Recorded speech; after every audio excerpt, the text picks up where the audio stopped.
để luận gì xưng là thế nào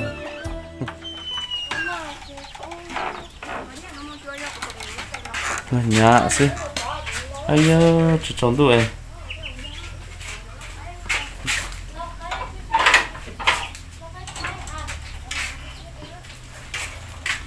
mà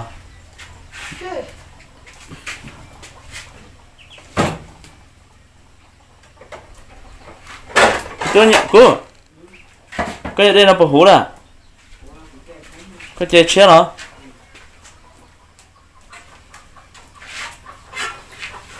mất trò hả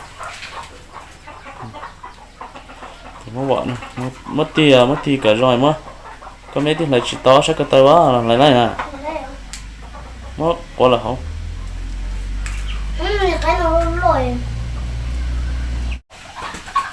thì nó bỏ trong lúc trắng câu mà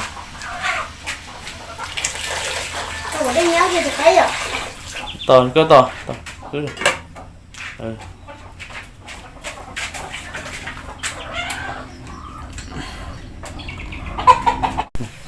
cái này của tôi sẽ to thế nào cái anh ta bỏ xíu đi nhé cho tôi đuôi được con này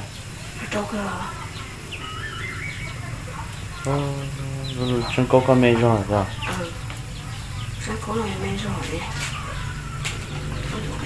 chân câu người mê rồi đấy không nghe rất là cái này mà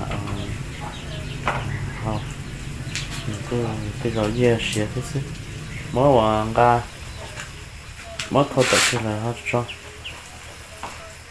sau đây là cũ cái này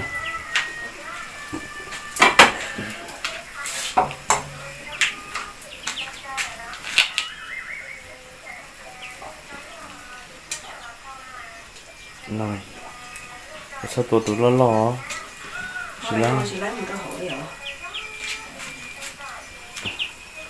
là gì cái lấy cái tiền xong phải đi xé này gì mà nào có đi chỉ xé gì mà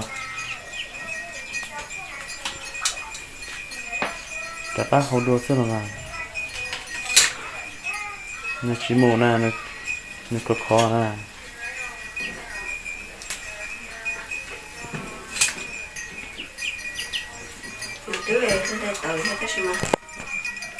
theo chỉ tao giống nào nó chỉ cái tay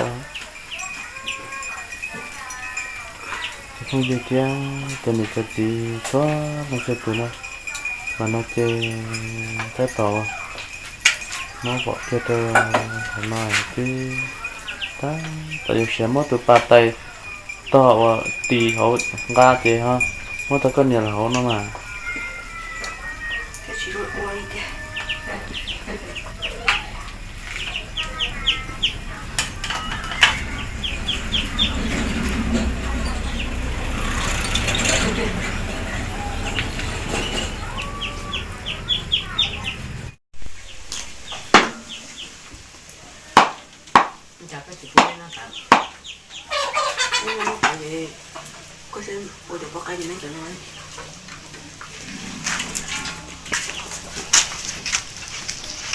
chỉ sắp lên nó tự này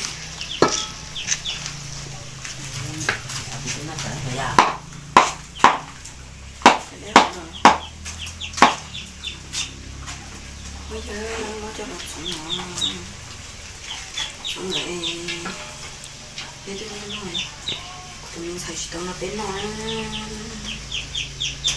giờ anh cho lên làm cho thật tư bây chỉ cho cá thì nó phải khó cho nó để chỉ tôm nó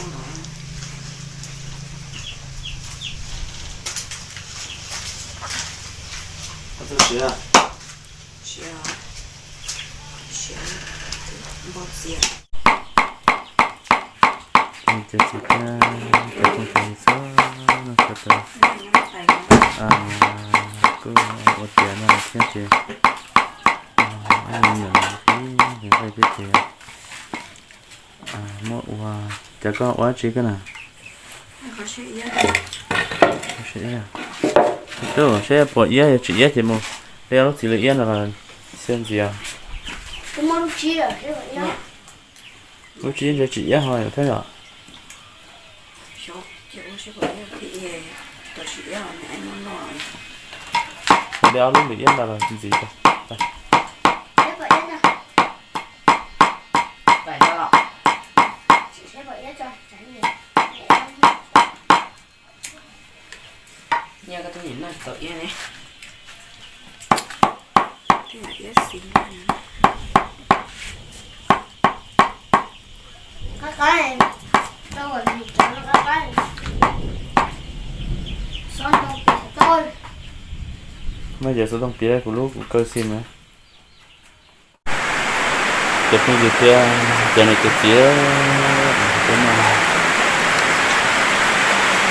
tiền đến đây thì nó đó nó kia thứ rồi nó có khó tay á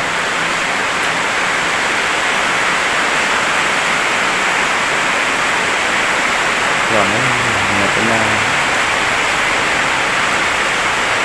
rồi cái này cái này sẽ được sẽ yên cái bọt kia bọt cái khẩu sơ kia bọt giọt này cái sẽ còn cái này hai cái này em ta cũng một cái này mà chưa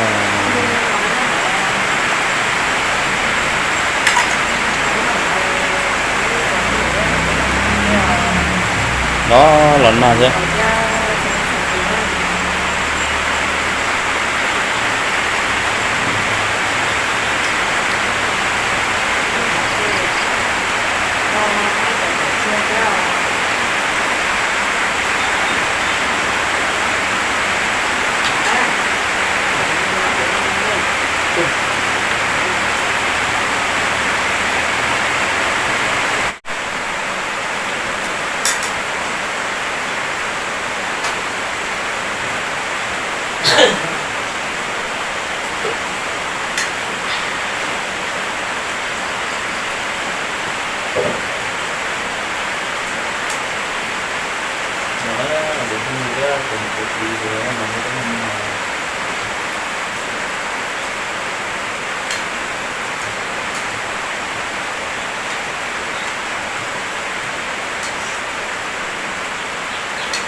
cái học mọi người chú đây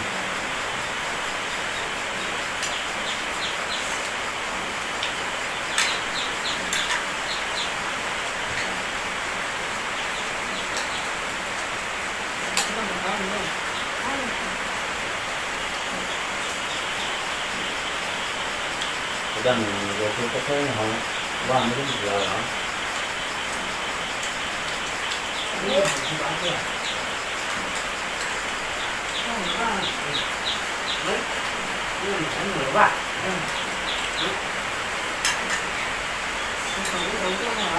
Tụi nó lại mà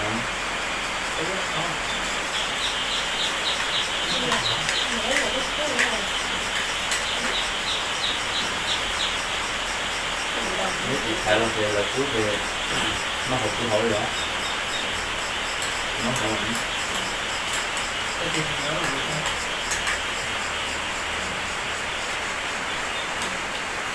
có cái việc không hả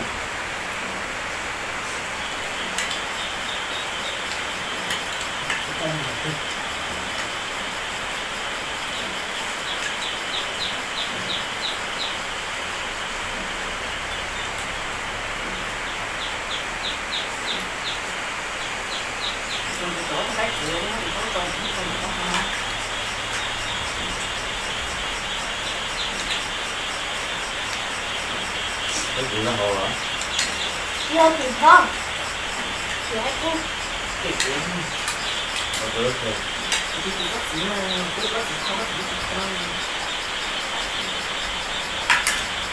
Dạ cô chỉ cho nữa cho coi á.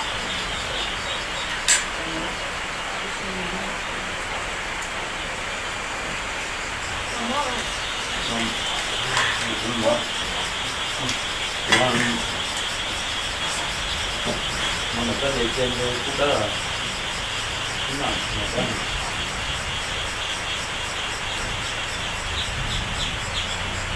Nó là cái gì nó.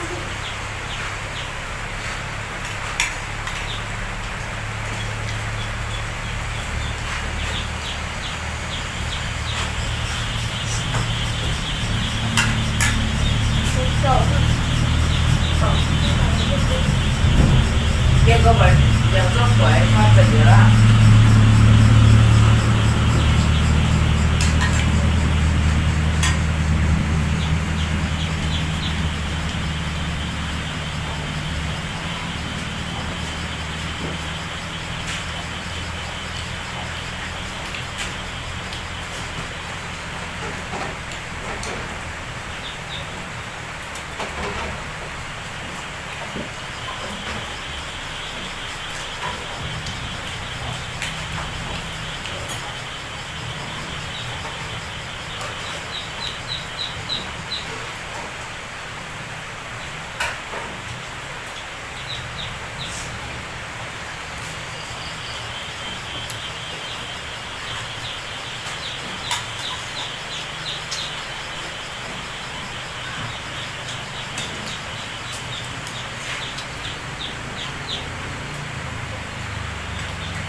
Nó có tiếng là cũng được ha.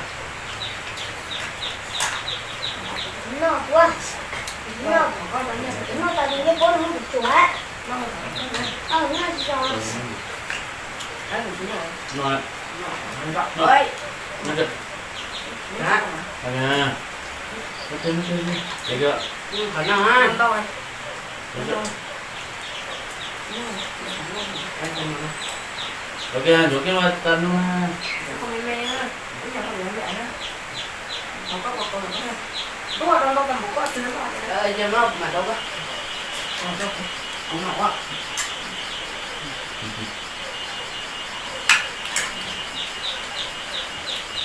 bây giờ nó cần cái gì nữa.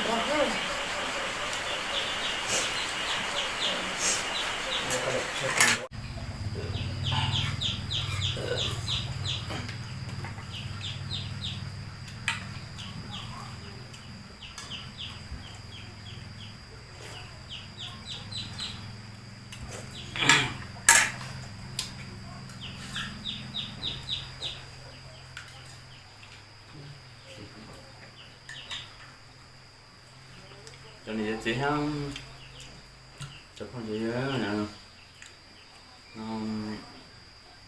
nó nói gì thì bé nó mỏ cá cơ đi nó xé thế nào trong đó rồi nên cho nên chị thế chụp không cho gì nó to thì chụp cái này chế ôm nó là sau đó nó sẽ nó kìa ta từ cái nó một trâu lại ở nó một trâu rồi nó ở trong đó nếu sẽ hở nên trong món này nó sẽ hở món nông nghiệp sắp lại là từ cho ứ ra hoặc là cái xe ứ ra ứ trong xe sắp lại ở cho đầu đó này cho làm cho tụi cha nên chỉ mới giá chia bộ tàu nữa ở trong đó để nó cái mà sinh gì đồ nó ta kia này cho nên cái gì cho không phải như này tụi họ tao bỏ trong rồi là họ có ba tháng là ở kia tụi họ chỉ tao bỏ là ba tháng là rồi chỉ tụi họ bỏ là ở trong đó nên nó sẽ hỏng nên nó sẽ hỏng nó bị cho sai sai cho là chỉ cho tụi nhận chạy về với nó sẽ cái rồi chỉ mới giá trị của tôi này có nên trong đó bây giờ nó bé cô nó mặc trâu rồi thế thì chúa bé đàn cái để ta chỉ nó chạy ra ta chỉ sẽ có cái chế để coi sẽ bé bằng sẽ của mình chạy ra bên cạnh nữa nhá nên do này lại nó mỏi ổ lúc cũng mới chia cho nó do nó chắc rồi đi cái này lên từ chỉ tao bao ưu rồi bỏ nó thì họ bắt thì tầm kia họ nhà thì tiền có ít cho còn nó từ hồi sẽ là ở trong nó chỉ hay tụi lâu tụi lùa chỉ cái điện chào trẻ nó từ nhau thì nó sẽ ở trong cái mà nó xin chỉ trong ta kỳ sản rõ sẽ có một sai của tụi mình sẽ nó chỉ mà cho nên cho cái một sai nữa nhớ trong đây nhớ bài đó nhớ trong